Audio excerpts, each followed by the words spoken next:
What's good, man? Hey. How you doing? What created Tory North? Like, what's your background necessarily? Like, where are you from? I'm a product of the Tri-Cities. I've been influenced by Seattle and the culture that Seattle offers since I was a little kid, because I got into baseball at a very young age, and baseball did it for me. Because Ken Griffey Jr. was my favorite player, Edgar Martinez, Jay Buhner, the whole team, right? Yeah. And the way that they represented the Northwest, from the hats to the jerseys, the baseball uniform, and just like everything that Seattle meant at the time period in the 90s. Yeah. It stuck with me, and it left an impression with me that I'll never forget. When it came time to creating the Tri-Cities music scene that I am familiar with, that I recognize, one that I'm kind of like, I don't want to say that I'm the center of it, but I'm very heavy in the Tri-City music scene, to the point of where I make connections with the older heads, people my age and younger. So I capture every single demographic that's coming from here that makes music. It's very rare that you make music or art or anything that I haven't met you yet. Right. And I started rapping at the age of 13, just freestyles in the room and writing lyrics, listening to Eminem and 50 Cent. He was barely coming out. I want to get to the point of where my success mirrors the success of the city. But yeah, this city is really special because it's an old government town, but it's a big mix. There used to be a big unknown segregation. Necessarily, I mean, well, it was known, but it was more like subconscious if you were just driving through. Are you Mexican? Yeah, you're Mexican? full-blooded. You're full Mexican? Full Mexican. Shit, okay. Yeah, my dad is from Colima, and my mom is from. I got some people out there. Piedras Negras. Piedras Negras. So. Oh, okay. Yeah, she'll probably kill me if I got that wrong. yeah. But it's the typical story. I mean, not typical because it's extraordinary. Right. But the typical, so common immigration story. That's why, all of us, if we know, we know. Right. We went through, my mom, I remember her studying for the test, the citizenship test. Mm-hmm. And I just kept thinking to myself, this is so odd that the questions that they were asking her were the questions they were asking me in social studies. Right. At the same time. Yeah. So of course I was going to be able to help her. Right. We had to learn Spanish on our own later on, because it really felt like do or die, in the sense where you're in this country, you got to learn English, you got to get a really good job, and we can learn Spanish later. After all, we all speak it, and which is rare, because outside of my family, I see that there's a lot of criticism that people get for not being able to speak fluent since day one. And I think that that's extremely funny. Yeah. Because why do you care that I didn't learn Spanish immediately out the gate, or I had to learn it in high school? Like, what does that do for you? Right. Because at the end of the day, the only thing that is important is that we're all humans. We're all here together. I need you. You need me. The minute we forget that and think, oh, I got a superior, I'm superior to this person because of whatever the reason is. I know people don't think like that, but they shuffle through their thoughts in that mentality. I mean, we're all guilty of it. There's times where you might see somebody who isn't necessarily favorable to your life, and you might think like, my kids better not end up like that, or I had a problem with losing people, because I'm a person, when I make a bond, I like to keep those bonds for a lifetime. And what I learned is that I'm in such an isolated path with creating rap music, with creating art, podcasting, whatever it is that we're doing, that sometimes I don't take a break, and I just got so used to just running. Right? Well, you have your girlfriend, your wife, your spouse. I'm not making it gender specific, but you have somebody who relies on you for you being you. Yeah. And not the rap artist or the podcaster or whatever you are, right? Yeah. Well, it's like planting flowers and shit, and you got to water them and stuff, right? Well, if that water is going to your selfish crop, at the end of the day, you can't be mad that you're the only one that's enjoying the fruits of that labor, so to speak. So I guess what I'm trying to tie up with that is, be obsessed with your craft. That's how you make it. But also puncture ventilation holes in your shit, so that you don't suffocate under your own progress, so to speak. Okay. Because that's dope. If you do not do that, what happens is you will look around and it will just be you. And this is nobody's subject to exemption when it comes to that. Right. Because, Yeah. I mean, I think that anybody who's disconnected with mental health, that you're a victim of it to a certain extent. Because if you don't know about your flaws that you have with your personality and such, how are you going to fix them? How are you going to work on them? A lot of times the partners that we choose, they try their best to help you with those kind of things, and we take it as criticism and we push them out of the way, because a lot of times criticism comes off as a speed bump, rather than something constructive. That's true, and you got to be very careful of how you criticize certain people, because they could take it as offense. It's one of those things. You just got to be very I totally agree. I mean, because you could have a distortion of reality when it comes to your relationship with somebody, and think like, hey man, we're cool as fuck, I can say whatever the fuck I want to you, and we're gonna be good.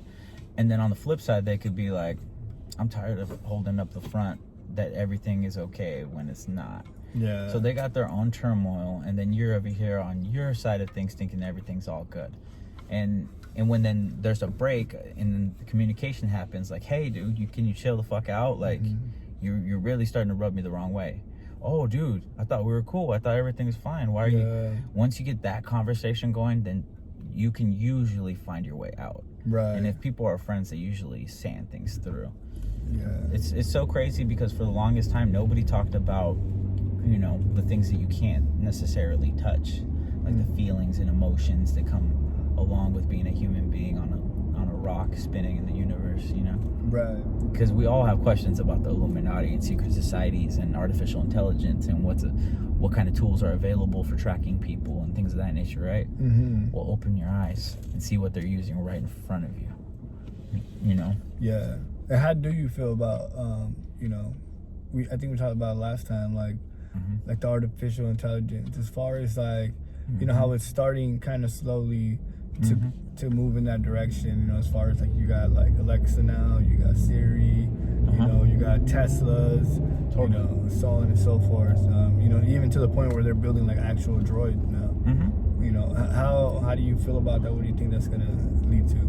I think that the same thing that's gonna happen, how the 1%, as far as having all the resources, money, and things of that nature, all went to the 1%, and the rest of the world was kind of just like, scrounging for whatever they could when it came to money.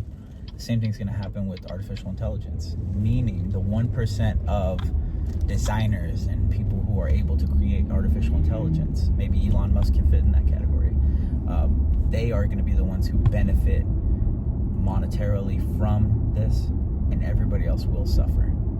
And I think that is going to happen, because that's how our scale is set up. It's set up for those who have advantage to take advantage, and those who are susceptible to be victimized. And that's what will happen. So when everybody's like, we'll become slaves of artificial intelligence, that's not necessarily true. We will become slaves to the engineers of artificial intelligence. Oh shit, I never really thought about it like that. That's true. And somebody got to be programming these motherfuckers. Because there's always going to be a human who wants to be God, and that's never going to change.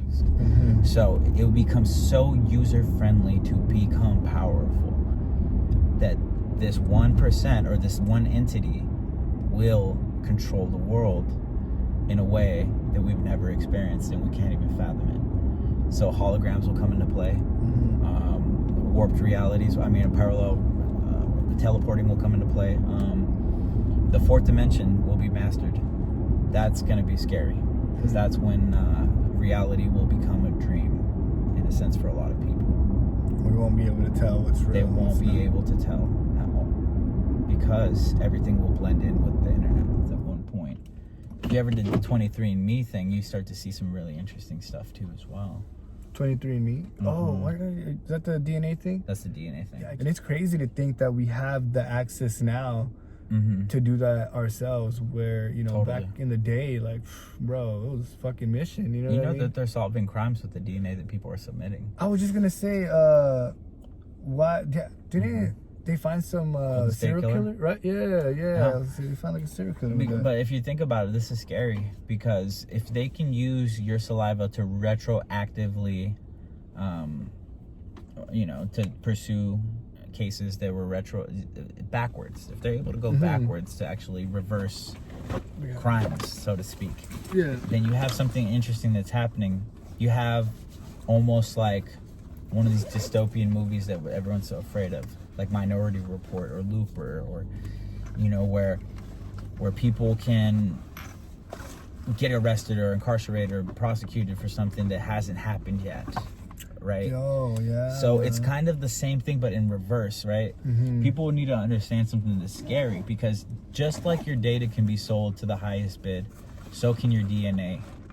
And that's going to be important in the future when CRISPR, genetic designing of DNA and things of that nature become a more and more viable thought. Right. Like, for example, in China, they're already creating clone babies. They call them Kismer. What these things are like humanoid clones, where they're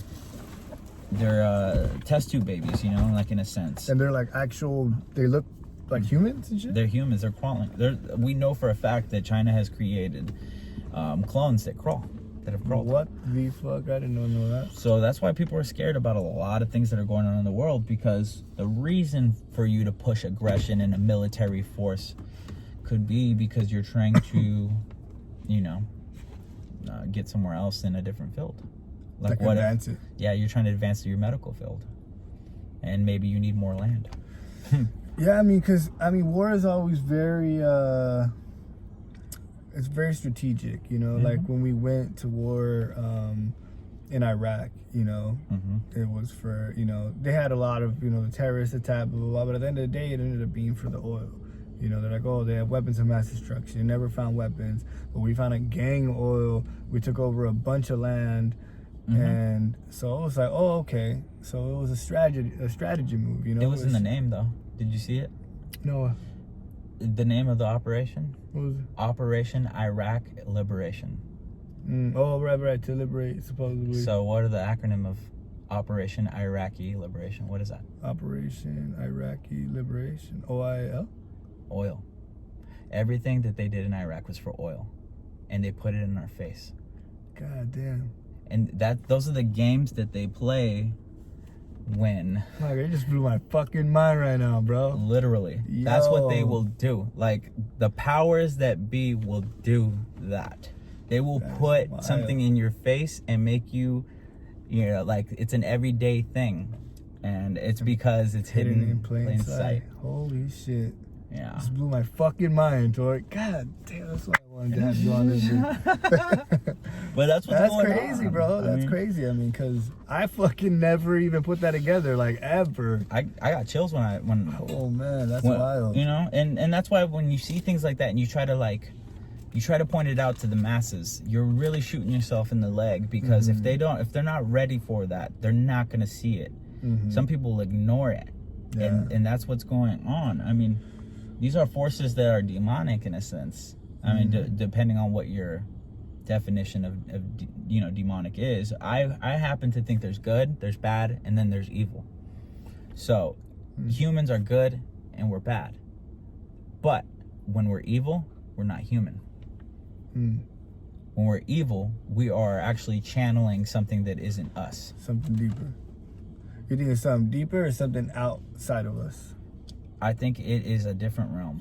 If you open the door to evil can manifest inside of you. Have you ever wondered how, like, people can do the worst things to family, friends, like murder, things of that nature, right? When they were normal people at one time. It's not mental. You can't say everything's mental illness. I'm sorry, you just can't. Right. Where science and the medical field cannot explain, like, they just chop it up to fucking mental illness. And that's not necessarily going to help anybody, because you can create medications and things to treat things that you believe are real medical illnesses.